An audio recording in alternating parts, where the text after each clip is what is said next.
Hey, so y'all, y'all know that I have cats and everything, right? So I got my two cats. I don't have my boy cat anymore. I miss him. But anyways, I found it interesting, right? So I was hearing like online, like, when people got to talking about cats and stuff like that. And I was randomly doing some like reminiscing, when I was at work and stuff. Cause I mean, I ain't got nothing but time but to think. So I'm sitting here like, so they were talking about how like, okay, anybody that's a cat owner or you know anything about cats, you know, they will stare into corners and they will stare like, because they can see into like dimensions and they can see what we can't see with these natural eyes, right? But if your spiritual eyes is open, you can kind of see, like, I don't know, we can call them shadow people, I guess. That's what you want to call them. But it's not a clear, like you looking at me through the screen, you could see me, right? You just see like maybe a silhouette, an outline, a shadow that moves, so to speak. You know what I'm saying? Whatever it is, right? But you may not see them necessarily all the time, especially if you directly look at them, but you may see them out the corner of your eye.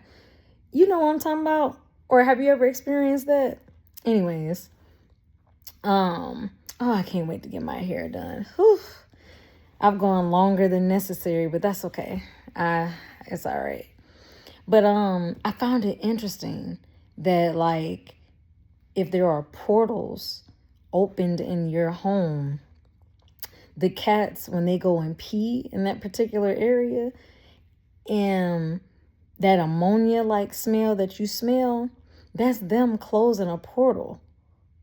And that's crazy to me because it's just like, dang, I got to thinking back to like this one all black cat that I had. It was so funny because that cat was a very beautiful cat, completely all black, beautiful yellow amber eyes. I loved that cat. Well, we kind of had a love-hate relationship because I didn't understand cats. In my mind, I'm dealing with my own like trauma, my own, basically I'm not where I am now in my healing journey.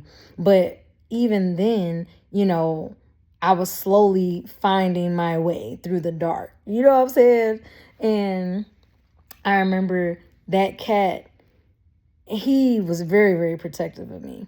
He didn't like nobody touching me. Like if somebody shook my hand, he'll pop their hand like, don't touch her. You know what I'm saying? Um, he would literally try to like break down the door just to come in the room and sleep next to me. And when he would sleep next to me, he always want to put his paw on my face.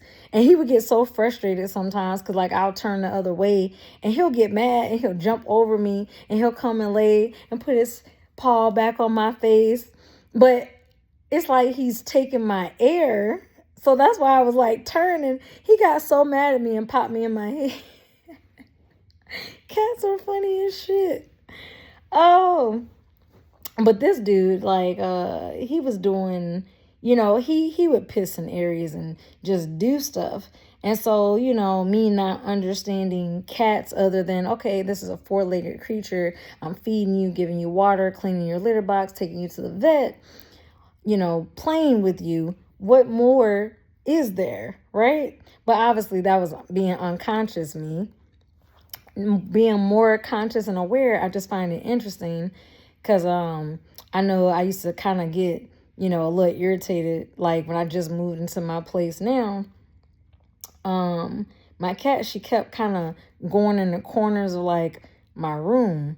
And I'm like, why the hell is she pissing in these corners? So I would get this like it's a spray that you can spray and it can soak into the carpet so that that ammonia smell doesn't linger. And then you can either just let it sit like that or you can like damp it up or whatever out of the carpet. And so I'm like, why does she keep pissing in these corners? So then all of a sudden I come across, and see, that's like kind of like how the universe works. You have thoughts in your head like, well, why are you doing this? Why, whatever.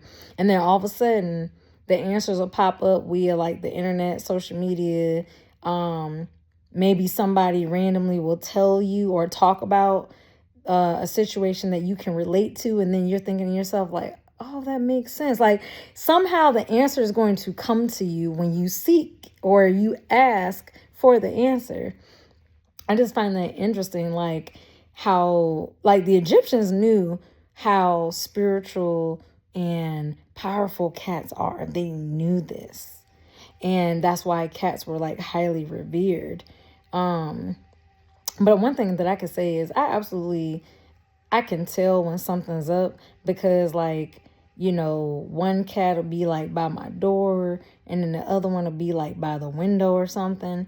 And that kind of tells me that they're guarding my space. They're trying to keep something at bay, whatever that may be. I got like more stories about that. I think I might have told some of those stories on here, but I don't know, they're archived back in like 6 years ago, probably, or something. But yeah. So, do you have a cat? Do you like cats? What kind of animals do you have? Like, I'm just curious. Like, I don't know. I just felt the need to just talk about it and share it because it was just something that was randomly on my mind. And cats are very spiritual animals. I can truly say that, like, I don't know why, but this month in particular, in August, with all the like astrological energies and shifts going on, I know that I could kind of feel them. I may not have known exactly what was going on because I wasn't paying attention. Life be lifing out here sometimes, and you're just more focused on, oh, I got this bill to pay, I got this errand to run, I got to do this, I got to do that you don't have time to slow down sometimes. But my cats, they'll sit here and literally just like lay on my chest or lay on my body lately, or they'll lay very close to me. And I'm just like, well, why are y'all so close lately? So I don't know. Right now, they're in their separate spots. Like one of them, she's on the floor, laid out, chilling. The other one's curled up on the end of the bed, chilling. But I'm just saying, when I go to sleep, it's like they cover me or something, But yeah, I don't know. I just think that like when people are trying to like level up spiritually, the best pet to get is a cat. I didn't know about this. I just was naturally, I don't know, drawn to cats, all my life. I had 2 dogs and I've had other strange pets in my life, but the cats are probably the ones that I've had the longest or that have been around. But anyways, I don't know. I'll talk to y'all later.